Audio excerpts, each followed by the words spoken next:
বাংলাদেশ সরকার tax বসাচ্ছে, VAT বসাচ্ছে, বিভিন্ন জিনিসপত্রের দাম বাড়াচ্ছে, যেমন তেলের দাম, গ্যাসের দাম, বিদ্যুতের দাম বাড়াচ্ছে। তাদের সাম্রাজ্য গড়ে নিচ্ছে, তাদের সাম্রাজ্য গড়তিছে। প্রিয় ভাই, আপনি সরকারে বসছেন বা দেশে চালানোর দায়িত্ব নিয়ে বসেছেন, আপনাকে সাধারণ মানুষ নিয়ে ভাবতে হবে। আপনি ভ্যাট ট্যাক্স যা খুশি আপনি করেন, আমার কোনো আপত্তি নাই। আমার ইনকামের সব টাকা আপনি নিয়ে যান, তাতেও আমার কোনো আপত্তি নাই। আমার আপত্তিটা এই জায়গায়, আগে 5টা মৌলিক চাহিদা আমাদের পূরণ করতে হবে আপনাকে: অন্ন, বস্ত্র, শিক্ষা, বাসস্থান, চিকিৎসা।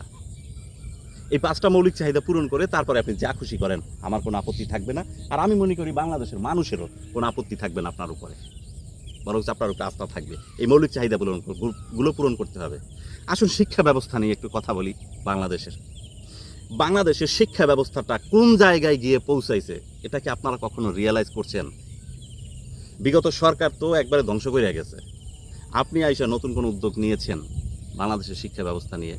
আপনি একটা জিনিস দেখেন, ব্যাঙের ছাতা তো দেখছেন, ব্যাঙের ছাতার মতো কোচিং সেন্টার সারা বাংলাদেশে।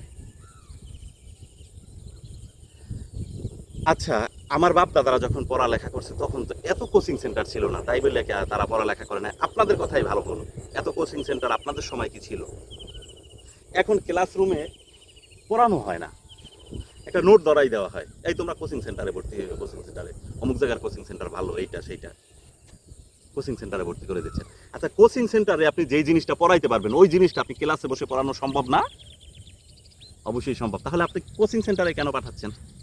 আপনি ক্লাসে পড়াবেন না, একটা নোট ধরাই দিবেন একটা ছাত্রের হাতে, এটা না ওইটা বাসা থেকে পড়ে আইসো। ওকে তো ওই জিনিসটা সম্পর্কে ধারণা আপনাকে দিয়ে দিতে হবে,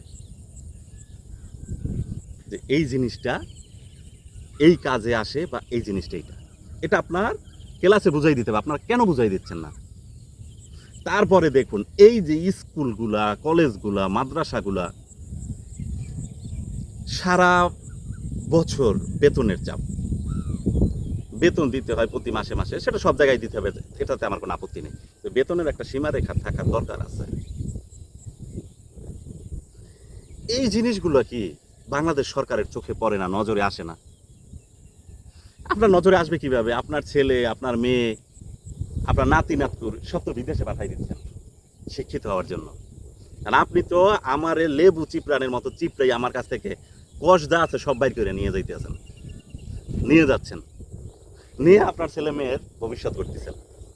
ভাই, একটা কথা ভাবুন, যদি এইটা আপনি না পারতেন, এই সুযোগটা যদি না থাকতো বিদেশে পাঠানো, তাইলে আপনি দেশের জন্য করতেন না।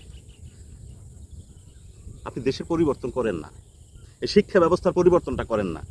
প্রতি বছর স্কুলগুলোতে ভর্তির জন্য টাকা দিতে হয়, 20,000, 25,000, 30,000, 50,000। প্রতি বছর কেন ভর্তি লাগবে? আমি ক্লাস 1-এ ভর্তি হব, ক্লাস 5 পর্যন্ত পড়ে যাব একবারে, কোনো ভর্তি ফি লাগবে না। 1, 2, 3, 4, 5, তারপরে আপনি 6-এ গিয়ে ভর্তি নিতে পারেন। এখন আপনি প্রতি বছর ভর্তি ফি নিচ্ছেন কেন ভাই? এইগুলো কি সরকারের দেখার দায়িত্ব না? দেশে কি হচ্ছে না হচ্ছে শুধু আপনার অট্টালিকা গড়াই আপনার দায়িত্ব? দেশের মানুষের জন্য কিছু করার আপনার কোনো দায়িত্ব নাই? আর একটা জিনিস দেখেন, বর্তমান শিক্ষা ব্যবস্থা কোথায় গিয়ে দাঁড়াইছে।